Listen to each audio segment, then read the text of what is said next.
The first time my father said it, it sounded almost kind. He needs the degree more. We were at the kitchen table, the same one where I'd done homework, filled out grant forms, learned how to keep my elbows off the surface. He slid the folder across to my brother with a practiced casualness, as if he were passing salt. 5 years of my work sat inside it, trimmed of my name, formatted into something clean and claimable. I remember thinking, absurdly, that the table looked smaller. My brother didn't meet my eyes. He never had, not when it mattered. He was always good at needing things extensions, patience, second chances. I was good at finishing. In our house, that difference had always felt like a flaw in me. I didn't argue. That surprises people when they hear it later. They imagine shouting, plates breaking, a refusal sharp enough to cut through blood. But the work I did trained me out of impulsive reaction. Silence was safer. Silence was what you used when information itself could be dangerous. So I watched my father explain it, how my brother's timeline mattered more, how this would help him get back on track, how I'd be fine. He said that last part with confidence, as if it were data he'd personally verified. I nodded once. Then I stood, rinsed my mug, and went upstairs. The research had started 5 years earlier in a secured building with no windows. I signed papers I wasn't allowed to talk about, learned to write without attribution, to speak in abstracts. Some of the data sets were restricted not because they were glamorous, but because they were sensitive models that could be misused, correlations that could be dangerous in the wrong hands. I had clearance. Not high, not cinematic, just enough to matter. At home, none of that translated. I was still the reliable one, the one whose success was assumed, redistributed before it even arrived. When my brother submitted the work, I let it happen. That sounds passive, but it wasn't.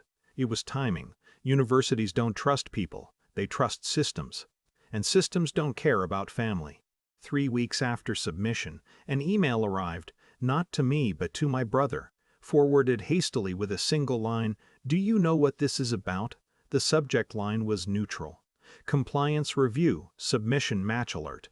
The university had run the thesis through a cross-reference database standard procedure now. Expanded partnerships, shared repositories. Somewhere in the quiet machinery of it all, an alert had gone off. This material matches classified research from a restricted government project.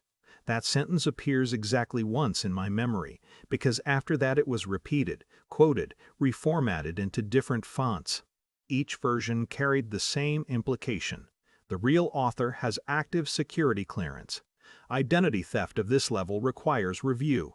The meeting was held in a small room with frosted glass. 2 administrators, 1 compliance officer. No raised voices, no accusations yet. Just questions, careful and precise. My brother answered first. He stumbled immediately.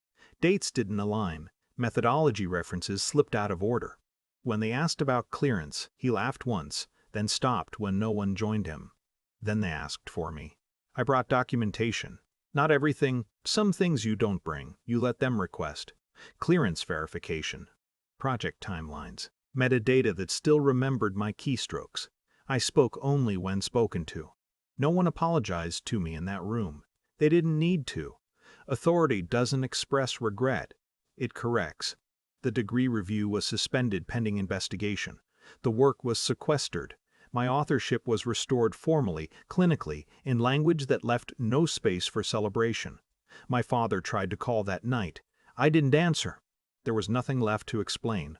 What surprised me most was not the relief but the emptiness afterward. I had imagined vindication would feel louder. Instead, it felt like standing in a room after machinery shuts down, quiet, with a faint ringing you're not sure is real. My brother didn't speak to me. I heard through relatives that his program had complications. That word did a lot of work for them. No one said theft. No one said betrayal. Families are good at laundering language. My father eventually sent a message, not an apology, a justification softened around the edges. He said he hadn't known it would go that far, as if the scope, not the act, were the mistake. I didn't reply. A month later I returned to the lab. Same badge, same corridors. My name back where it belonged. attached to work that now felt both heavier and lighter. I moved through it differently, less eager to be useful, more careful about what I gave away. Some things remain unresolved. I still tense when someone calls me reliable. I still flinch at the word need when it's used as a moral argument. I don't know what my family story will become without me carrying it, but I know this: my worth is no longer transferable. And that, quietly, is enough.